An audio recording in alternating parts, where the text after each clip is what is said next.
Hey everyone! In this video, I'm going to show you how to fix choppy, glitchy, or jittery video in DaVinci Resolve. Sometimes your video may seem glitchy on the timeline.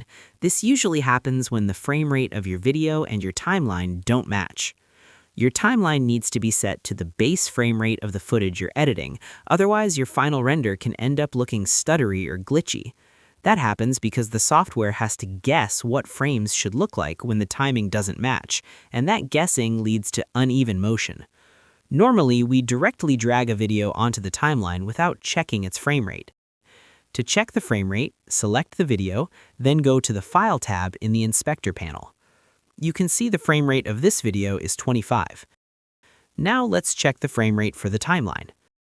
Right-click on the timeline, then go to Timelines, then Timeline Settings. Here you can see that the frame rate doesn't match the video. This is the reason a video may seem glitchy. The important thing to remember in DaVinci Resolve is that once a timeline is created, although you can change its frame rate, this can cause issues with things like compound clips, so it's best to get it right from the very beginning. So, check the frame rate of your clip before creating a timeline. To create a timeline, right-click in the Media pool, go to Timelines, then create a new timeline. Click on Create. Again, right-click on the new timeline, then go to Timeline Settings. Now uncheck the Use Project Settings option. Now set your timeline frame rate to match the base frame rate of the footage. For example, if you're working with 25, 50, and 100 FPS clips, you'll want a 25 FPS timeline. If your footage is 30, 60, or 120 FPS, then a 30 FPS timeline makes sense.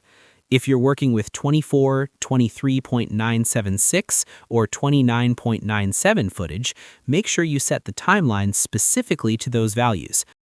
As my video is in 25 FPS, I will select 25 from here. Now go to the Monitor tab and make sure that your monitor format matches your timeline frame rate. If it doesn't, Resolve will be converting frame rates during playback, which can make everything look choppy even if your settings are technically correct.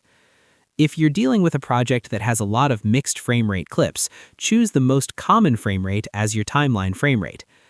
Now you can drag your video onto the timeline and start editing.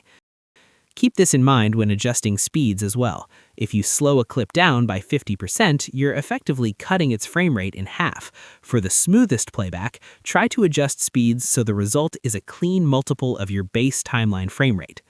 Finally, when it's time to render, your export settings should automatically match your timeline frame rate, and if they don't, you can manually select the frame rate as well. And that's it for today. If this tutorial helped you out, make sure to like and subscribe for more helpful guides, and if you found real value in it, a super thanks would be really appreciated. Feel free to reach out if you encounter any issues during the process. If this video helps you out, please leave a like and subscribe. Comment below if you have any questions. If you need further assistance, consider hiring a professional using the link in this video below.